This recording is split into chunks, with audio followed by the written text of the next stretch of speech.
All right, hi everyone. I'm Andrew, aka Shapeshifting Dragon Mindgasms, for the purposes of this video, and welcome to Mindgasms. So, I'm going to do a book review of the Malazan series here, which is an epic fantasy series. So, I'm going to do a short spoiler-free review here of Gardens of the Moon, which is the first one in the Malazan Book of the Fallen series by Steven Erikson, who they basically wrote an awesome grimdark epic fantasy series. And there's all sorts of awesome stuff in this, like demons, dragons, assassins, magic, and plenty of other awesome stuff. And the magic system is interesting. So it's notoriously complex and confusing, which is why I personally was reticent about how good it would be before I read it, because they're like the Wheel of Time, for example, is so fucking complex that I cannot and even hardcore fantasy nerds and hardcore Wheel of Time fans cannot keep track of all the characters, because there's something like over 300 named characters in the series. And in the Malazan series, but in the Malazan series, I actually like it more than Wheel of Time, because even though I am a Wheel of Time fan, I generally like grimdark fantasy more. And I actually don't mind the fact that the first book is confusing and doesn't really seem to have a plot, and you don't really know what's going on because it's all show and no tell, as some people say. So there's no exposition basically of how the magic system works or what's going on or who's part of which faction or something like that. You basically just get all of that through dialogue and through observing events that happen. But anyway, yeah, so I'll basically, since I'm doing a spoiler-free review here anyway, that's easier because there isn't that much of a plot and it's kind of character-driven. But like I said, I like it in spite of the fact that it's confusing, because unlike something like Wheel of Time, where it's phenomenally complex, and then there's the infamous slog book somewhere around book 6 through 10 in the 14 book series, they're just really fucking boring and phenomenally slow. Although I do appreciate many aspects of those novels. Anyway, I made this cool, awesome thumbnail here because I saw this picture online. And so this is my favorite character in the first book, Gardens of the Moon. And this is Anomander Rake. So it's awesome. He's basically kind of like some demon or like resurrected one. It called a Tistandi, which is, I'm not sure if that's how you pronounce it, but it's basically, I'm not sure if I have this right, but some kind of like resurrected soul in the form of some like demonic monster man. He's described as being phenomenally tall and just completely black, like coal black, and he just looks evil. He's all totally black, like a demon, and he has white hair, and he has this awesome fucking giant badass Final Fantasy sword. And I just think this is an awesome picture because he's swinging at these two other people with swords, and they're dodging, and then this guy's just standing by. And so this is why I didn't really get into that much. So the reason I love Malazan so far, I gave the first book 4 stars out of 5 stars on Goodreads, is because there are all these fascinating characters and magical creatures, fantasy creatures and magic systems. So there's like there are demons, and Anomander Rake is my favorite character because at the end it's revealed that he's a shape-shifting dragon. That's not really a spoiler. It's just an awesome thing that he can do. He can shape-shift into a dragon. So there's a dragon fight at the end. Minor spoiler, but that's my fucking favorite part of the book for sure. So like I said, that's why I like this novel a lot, because there are things like demons, dragons, mages, wizards, all sorts of different people with types of people with magic powers, like mages, wizards, sorcerers, and that sort of thing.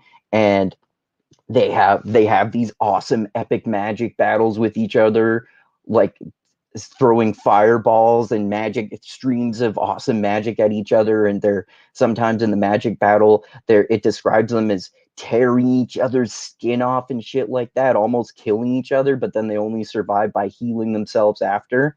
And another aspect of this that I like is that there's one of my other favorite characters is Kalam, who's one of the only ones who's in book two. And that's not a spoiler, because one of the things that people mention about this series is that it doesn't follow the same characters throughout every book. I don't know how it is in book three, because I haven't read that one yet, but book two focuses on a totally different set of characters from book one, and only some of them from book one are in book one too, even all of the ones that are alive. So anyway, Kalam is this awesome assassin who is my favorite character in book two, and he's still awesome in book one and is one of my favorites too.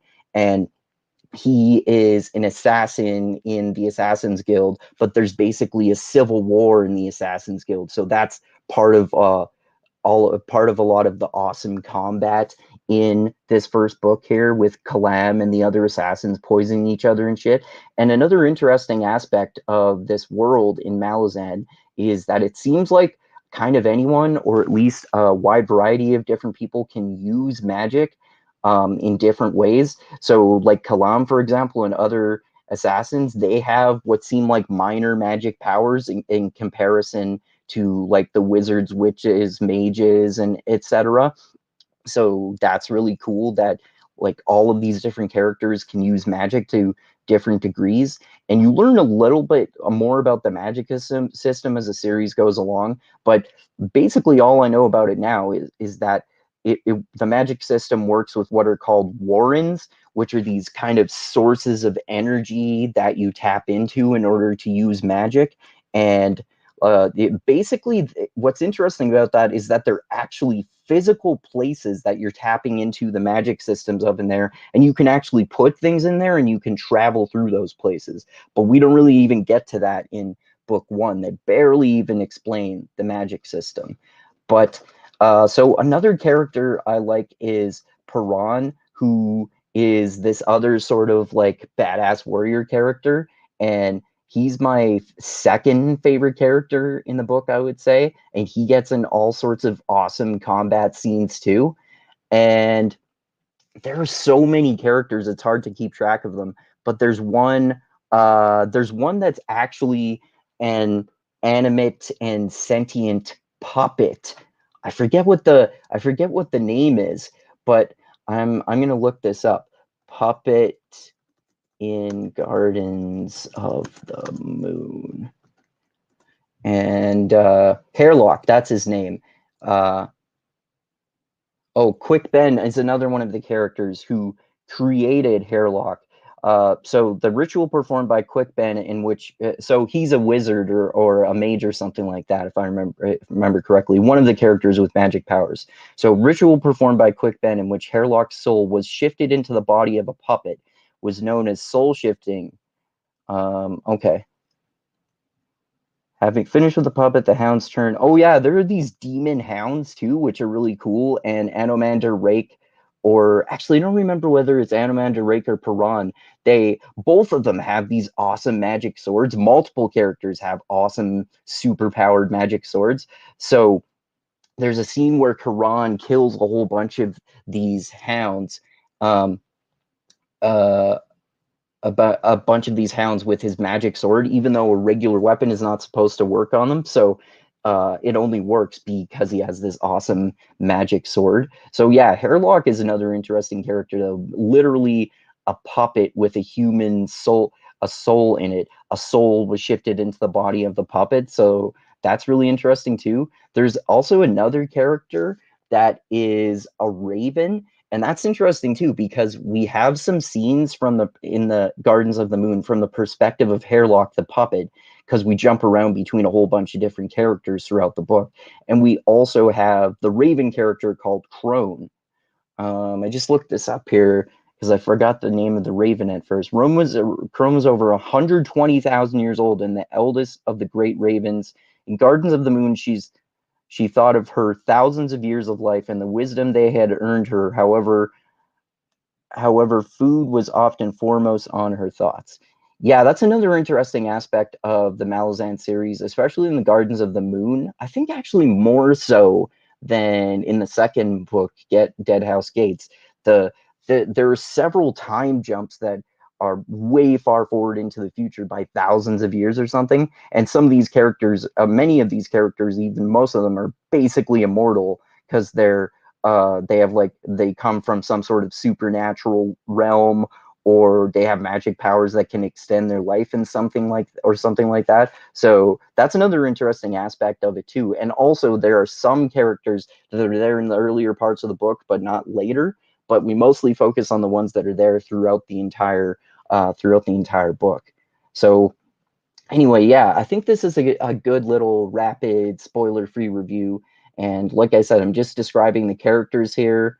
It's hard to even understand the plot and even keep track of all the characters given how complex it is. But like I said, I love it because it's not slow. Yes, there isn't much of a discernible plot in terms of the goals and stuff, but there are all of these awesome magic battles, so it's not boring at all. It's very exciting.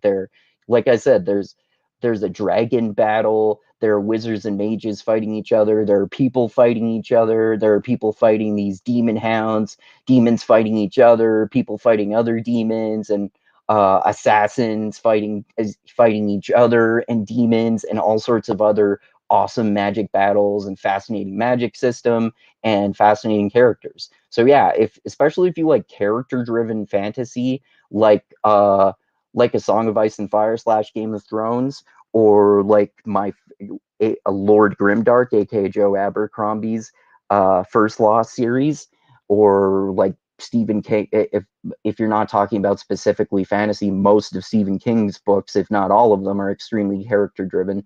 So yeah, if you like character driven books and character driven fantasy, and you love big, long, epic fantasy series like Wheel of Time and A Song of Ice and Fire and plenty of others, and you love grimdark fantasy in particular, like A Song of Ice and Fire or First Law by Joe Abercrombie, and of course, obviously, George R.R. Martin wrote A Song of Ice and Fire / Game of Thrones, which I forgot to mention. So if you love epic grimdark fantasy that's character driven in particular, this is definitely a series for you. They have epic long books like 700, 800, 1,000, 900,000 pages. So if you're a hardcore fantasy nerd like me and my friends Dusty and Tristram, who I often nerd out about fantasy books and movies and TV shows on here, then you'll love this series. And I'm very excited to continue it. And I'll probably do other short spoiler-free reviews on the books in this series because my friend Dusty did one, and on his channel, check that out on Woke Centrist channel, by the way. And so Dusty, Tristram, and I are probably going to do a longer and more detailed spoiler-free podcast like we usually do, but we're going to do that on his channel. So check out our full podcast on Gardens of the Moon on Dusty's channel, Woke Centrist, when we do it. Probably not soon, but sometime in the near future, which is why I wanted to do my own review while it's fresh in my mind. So yeah, anyway, check that out in the future. Check out my friends Dusty's review on the Woke Centrist channel. Thanks everyone for watching this quick spoiler-free review. I hope you found it as compelling, and I hope you find the book as awesome as me, as I highly recommend you read it. I kept this spoiler-free because I know a lot of people, they don't want to watch a video about a book that they haven't read. So yeah, anyway, thanks for watching this. I hope you find the book. I hope you enjoyed this. Hope you enjoyed this awesome grimdark epic fantasy book with awesome badass magic battles and a fascinating magic system and compelling characters. Then definitely check out Gardens of the Moon, Book 1 in the Malazan Book of the Fallen series by Steven Erikson. All right, thanks again, everyone, for watching. Subscribe to the channel if you haven't already. Click that like button on the video. Share this everywhere. Share this with your friends. And tell them about my awesome channel and how awesome this series is. And let me know in the comments what you think of this series if you've read it, and what it sounds like if you haven't read it. And also click that bell to be notified when I come out with new videos. Last one was a clip with my friends Dusty and Chris, and we were comparing the Canadian and American healthcare systems because Chris and I live in Canada and Dusty lives in America. And we all kind of agreed, especially Dusty and I, that if nothing else, the socialized healthcare system is at least cheaper. So check that out. And so also the next one will be either sometime this week. I'm going to do a podcast with my friend Chris about Ancient Apocalypse, which is that that documentary series on Netflix hosted by Graham Hancock, who is a journalist and not an actual archaeologist, but has been studying archaeology and ancient ruins for years, and is has posited that ancient ruins like these, the ancient Egyptian Sphinx, for example, and other monolithic structures around the earth, around the world, are perhaps thousands and thousands of years older than has been thought by mainstream archaeology.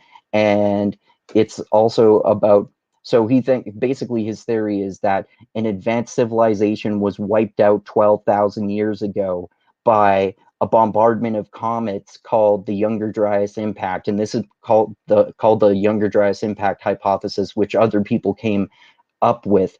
But Graham Hancock talks about how that fits with his theory that an advanced civilization created these monolithic structures around the world thousands of years before other people did, and then they were wiped out by this enormous comet bombardment during the last ice age. So if he's been criticized by a lot of archaeologists, and some of them are fair, many of them I think are unfair, and whether he's right or wrong, I think it's a fascinating theory, so, or rather hypothesis. So definitely check out that podcast with Chris and I. So I'm not sure if that one's going to be my next one, or if it's going to be next weekend when my friend Dusty and Chris and I talk about Fat Man, which is this awesome Christmas movie in which Mel Gibson plays a badass killer gunfighter Santa Claus, and a kid gets a lump of coal for Christmas and then sends, because he's rich and has access to his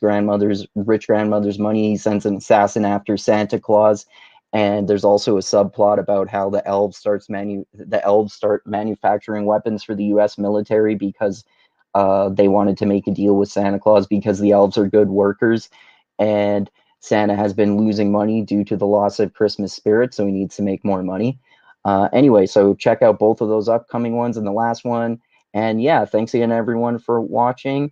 And like I always say, I love you all. Keep being the tiny beam of light that shines through the almost impenetrable darkness in the universe. And most importantly, always remember this: the funk cures all, groove is in the heart, and oh yeah, I said that already. The funk cures all, and groove is in the heart, and Malazan Book of the Fallen is an awesome grimdark character-driven epic fantasy series with awesome epic badass magic battles and fascinating magical creatures and compelling magic system. And check out the series, check out Gardens of the Moon, the first book, and read the other ones. And yeah, thanks again everyone for watching, and adios until next time. Ta-ta, bitches.